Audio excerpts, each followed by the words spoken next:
fucking first cut. Golly. Welcome to the First Cut Podcast. I'm Rick Gehman, and this is your round one recap for this week's Valspar Championship. Joining me to break it all down, it's Greg DuCharme. Hey, Greg. What's going on, Rick? Round one, nearly in the books at the Valspar. So a colorful first day here. Oh, a colorful first day. I think that they should paint the fairways and greens different colors at the Valspar. That would be insane. Force everyone to use a non-white golf ball. Well, hey, we got one guy, Peter Malnati, up there in the mix, not using a white golf ball. Yeah, Peter Malnati doing a good job. Just gets it. Totally gets it. That's why he's on the board, right? All right. So there's most of this round done. The coverage window has ended. We do have some guys out on the golf course, but let's start with that morning wave, Greg. And let's start with one of the notables in the field, one of the favorites, and it's Justin Thomas. And he was able to rally late in his round. He made birdies on 8 and 9 to quickly go from 1 under par, a decent score, to 3 under and get himself inside the top 15. Justin Thomas, we've documented the great golf that he has played since the Wyndham Championship last year. He's trying to get himself right for major championship season, for the Masters specifically, in a couple of weeks. It's been a little turbulent lately. This week could go a long way for him. It could. Now, today was, the scorecard doesn't show it, but it was pretty turbulent today too. Justin Thomas hit some pretty wild tee shots out there today, especially on his front 9. Yeah. The good news is he was able to save par for the most part. And when he did hit it in the fairway, he hit beautiful iron shots. So getting the ball in play is, if his ball ends up in the fairway, it's a birdie chance for him, which is really cool. And I do think this golf course presents an opportunity where you can drive it in trouble and recover, and it can be enough. But that being said, it's a really good score. I guess my one concern is I'm still seeing some of the same issues pop up. I still saw some of the same issues pop up today. I don't know if we have a Sam Burns scorecard, Josh. Don't worry about it. But I was just looking through his card here. Sam Burns, who I believe was in that, it was Justin Thomas, Sam Burns, and Sung J M, I believe, in that marquee group, made a bogey on 11. That's a par 5. He had a double on 16, a double on 5. So he didn't play the par 5s well. He made 2 separate doubles. He's even par. Does that leave you optimistic or pessimistic about what we have moving forward? Well, I did not take him in 1 and done, so I'm fine with that. I think ultimately optimistic in a very strange way for this week, because Sam Burns has the ability to go shoot 61 or 62 tomorrow. He really does. Tomorrow may not be the day with the weather we have rolling in, but Sam Burns can get himself back into the tournament just as quick as anybody in this field. And so when you see the birdies piling up, I think that's a good sign. Some of those mistakes are things that I do believe he'll be able to clean up. And when he does, he's got the firepower to get back in the mix. There's plenty of doubles lurking out there. Cam Young had one on number 2, his 11th hole of the day. He shot a 2 under 69. And Greg, one of the things that we were watching for Cam Young this week is what he was going to do with the putter. It has been an up and down putting year for Cam Young. I'm happy to announce that at least for this Thursday, he was a small gainer, 0.2 strokes to the positive, and of course, number 1 off the tee, which is what you would expect. So early returns for Cam Young looking positive. Yes. Boy, he got off to a great start. He was just hitting it right at every flag. It seemed like all these birdies were inside of 5 feet. So that was a great sign. He drove the ball brilliantly today, which is his strength. And the mistakes came, quite frankly, in the short game. Not even so much putting, but a couple mistakes around the greens. And that's another issue that Cam has had of late. But I love what I saw with his ball striking for sure. One of the early rounds of the day, and one of the rounds of the day overall belongs to Adam Svensson. It was a 5 under 66, just one blemish on the card, which was a bogey on the par 3 15th hole. This was kind of a unique way of getting it done. Second in strokes gained off the tee, third around the green, 109th with the putter. You don't usually see a round like that for somebody who is close to the first round lead and somebody who was able to post one of the best rounds of the day. No, you typically don't. And I think part of that putting statistic is that the one bogey he made at 15 was a 3-putt, albeit it was from 50 feet. But you did see a missed 6-footer for his second putt there. So, that definitely contributed a little bit to the issue. But this is an important round for Adam Svensson because his play has not been great coming in. We think of him as a very strong iron player, and it has been quite poor entering this week, coming off of 3 straight missed cuts. And so nice to see him kind of get back to what Adam Svensson does, which is he's a really good iron player, really good ball striker when he's going well. It hasn't been the case lately, but it's nice to see that today out of him. He had a great fall.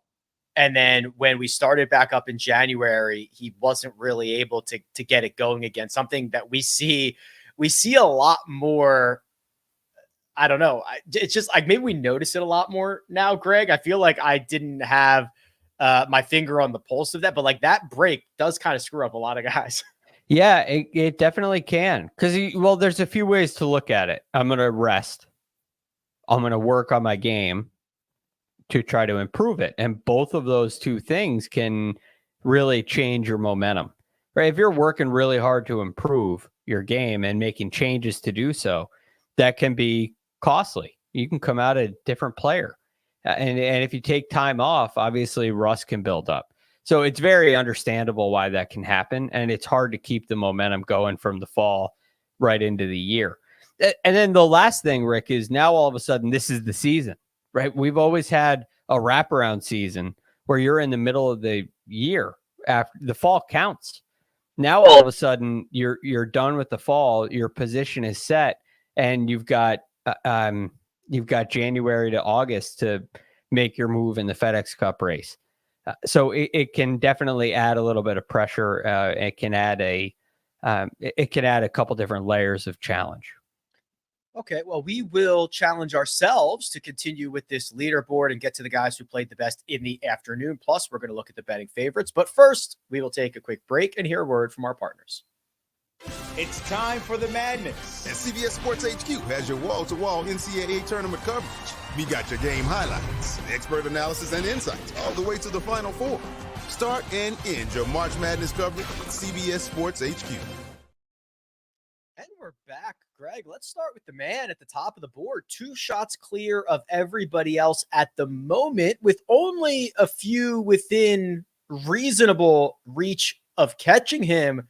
And that's Kevin Streelman, who shot a bogey-free 64. That is 7 under par. And Greg, let me remind you, Kevin Streelman's name at the top of the leaderboard at the Valspar, not the first time we've seen that. Winner here in 2013. His last top 10 was just in 2022. It was a T7. He's played here year over year. So obviously plenty of experience seeing his name near the top. Yes. Although the experience is at the Valspar, but there's not a whole lot of recent experience contending in tournaments. He has come into this event missing 9 of his last 11 cuts, which is obviously not great. Now, Greg, we try to handicap this stuff, right? We try to predict outcomes, and guys who are missing cuts in 9 of their last 11 are 2 shots clear of the field. It's impossible. I mean, what are you going to do? See, this is a big part of it. I do believe there's in the handicapping metric, there's a big element missing, right? We look at players' past performance We look at it on a week-to-week basis and study it intensively. But there's this period of time from Monday to Thursday that we miss. And a lot of great work can happen during that time. I would love to get some, regular coverage of the range at a PGA Tour event. I think you could create a really cool, exciting show that could give people like us, handicappers, some really good insight into what's going on the practice areas. Because Kevin Streelman this week changed putters. He went to a different putter that he was aiming better, a putter that allowed him to, like I said, aim better. Also happened to be the same style of putter that he used in 2013 when he won the Valspar here in those wonderful pinstripe pants that he was wearing. So, there's some things that can change from Monday to Thursday. Guys can figure it out. And in this round today for Kevin Streelman, he putted very well, but he also hit a lot of high quality iron shots. And there was a streak where he had 11 one putts in a row. And a lot of that came from work with the putter, but also some really good short game shots and some good and some lucky iron shots. He got a lot of really strong breaks today too, Rick. Yeah, I saw a couple of bounces go in his direction, and I was like, maybe a little regression. We'll see at some point. But you are speaking my language, Greg, and I want to see guys on Monday, Tuesday, Wednesday like Carl Yuan, because I'm a true sicko. And Carl shot a 5 under 66. I would have liked to have seen him on the practice putting green with his broomstick putter that he used on Thursday to gain a stroke to the field. And this has been a guy, Greg, who is just firmly in the category of team no putt. And now he has made the switch to long putter and is rolling him in as of right now.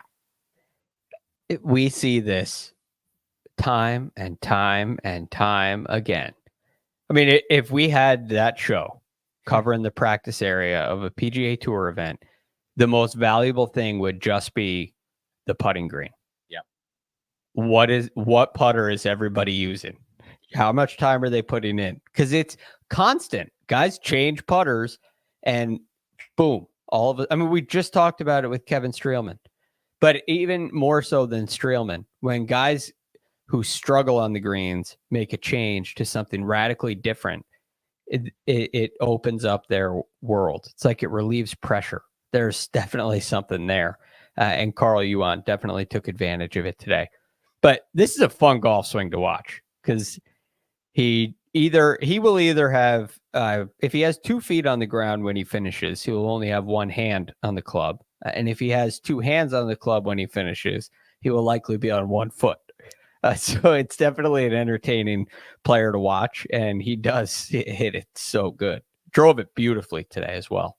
Yeah, let's put a bow on this with a couple of notables from the afternoon wave. Jordan Spieth wrapping up his round right now. He is playing his final hole of the day. He's 3 under par. He has made 6 birdies. He has offset that with 3 bogeys and kind of a little bit of everything, Greg, which should be about as standard of a Jordan Spieth round as we always get. Yes, and it's what we've gotten throughout the entire year, right? I mean, the good is really good. The bad is it makes you roll your eyes and wonder. I mean, these are the mistakes that he made today are easily avoidable. One of them was just a bad decision. He probably had a chip in opportunity, decided to putt and ends up 3-putting it, not official 3-putt. He's off the green. But it's just little things like that always seem to pop up and get Jordan. But I will say, watching him today, it seemed like he was making quick, decisive decisions. Seemed like he was into his shots, trusting his golf swing with relative ease. So all in all, despite the frustrating mistakes, I think things are looking pretty good for Jordan. Well, if Shot Tracker is correct, he is staring bogey in the face at the last, but we will see how that finishes up. 3 under, though, is a popular number. Both Xander Schauffele and Nick Taylor finished there with 68. Let's start with Xander. He was the pre-tournament favorite, got off to a really nice start, Greg. He made birdies on 5, 6, and 7 to move to 3 under par. And as we mentioned, there are doubles out there. He made a double of his own at number 9. He gave another one back at the par 5 11th. So he goes from 3 under to even par in just a stretch of few holes, but he does rally, gets 3 more birdies late, including one on number 18 to get inside the top 15 to finish the day. He hit a lot of high quality shots today. He does it looks like he's working on that golf swing. It looks like there's a lot of thought going on in his mind, but he does such a nice job of playing golf with that. That being said, both the mistakes, the double at 9 and the bogey at 11, both come from errant tee shots. At 9 to the right, gets into a little tree trouble, and at 11, it's left and it leads to a penalty shot. So, these are areas that you're going to have to clean up at some point. But like I said, the good is still looking very good for Xander.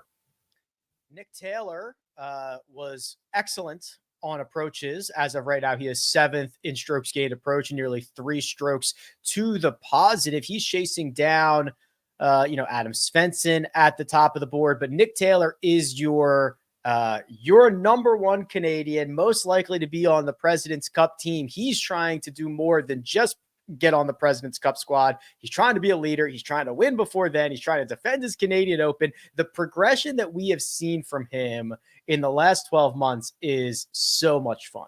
Yeah, it really is. He's fun to watch compete. I'm not sure who the best comparison is, but he's just fiery when he gets in the ring. And he is so good inside 150 yards. His short irons and wedges are they're elite. I mean, he made 2 birdies on par 5s today where he laid up, a full layup to somewhere between 60 and 100 yards and knocked them both to 5 feet. And that's a big advantage and you have to do that when you're a shorter hitter like Nick Taylor is. So the wedge play is so impressive to me. The putting stroke, didn't necessarily make a whole lot of putts today, but every one he hits just looks like it's going to go in. So yeah, I'm expecting good things over the weekend for Nick Taylor as well. Laid up to 65 yards on number 5, hit it to 18 inches and made that. I could have finished that one off for him. Laid up to 110 yards on number 14, hit that to 16 feet and rolled that in. So those are the 2 examples that Greg was referencing there. Now, Greg, I'm interested to see what those guys, the Xander, the Nick Taylor, the Jordan Spieth, what their numbers are according to the boys in Vegas. And I think Josh has us ready for that. He does. Wow. Xander Schauffele, 4.5 to 1, 4 shots off the lead, 3 under par. Justin Thomas also in at 3 under is 10 to 1. Jordan Spieth did make bogey on the last. He's 2 under at 16 to 1 with Keith Mitchell, who's at 4 under. Nick Taylor's in at 3 under, 18 to 1. That is Xander Schauffele twice as likely to win this as Justin Thomas and 3.5 times as likely or 4 times as likely to win this as Nick Taylor from the same score right now? No. No way. What's happened? What is this? I don't know, but I'm not going anywhere near Xander at that mark. Look, I think Xander is so good at playing with a little chat. He's done this before, working on his swing a little bit. Looks like he's struggling on the range, and he figures out how to go shoot a number. But I don't think this is a guy that's on full cruise control, 4.5 to 1 odds after round 1. I mean, this isn't Scotty Scheffler here. Right. So that's a little strange. So there are 22 golfers at 3 under or better. He's 4 off the lead. He's 2 off of second, but some of the other guys that are also in at the same number or better are Nick Taylor, Justin Thomas. I guess I'll stop there. I'm not going to try to extend it to, I don't know, Keith Mitchell, but you know what I mean? But I'm very surprised at these numbers. Yeah, it is surprising. I think ultimately looking at this betting board right now, you have a massive curveball coming tomorrow with extremely high winds, extremely high rain. I don't. You could take a chance. Maybe a Justin Thomas, if you like him in bad weather, you think he could separate himself heading into tomorrow. Maybe that's a good play. But ultimately, look, if Cameron Young goes out and gets himself in the lead after tomorrow, I'm not going to feel like I missed out, because I'm not going to feel certain that he goes out and is going to win. If Xander plays great tomorrow, you're not going to get any odds tomorrow, but you don't really like these odds right now. Justin Thomas and Jordan Spieth are probably the guys where if they go out and play great tomorrow, the odds will get shorter and you might wish you had them. But I'm not sure there's anybody else whose odds are going to get shorter that you're going to be really kicking yourself that you didn't take them today. I'm glad you mentioned tomorrow. Tomorrow is a total crapshoot. So there is a forecast of about an inch of rain all day long. It's supposed to, there's, a greater than 50% chance of rain all day long, with winds really starting to kick up around 8 a.m. There's a lot of ways this could go, Greg. This could go, they play through it and it's tough. They play through it with preferred lies. Early guys start and have to play through it, and then the afternoon guys don't even get on the golf course.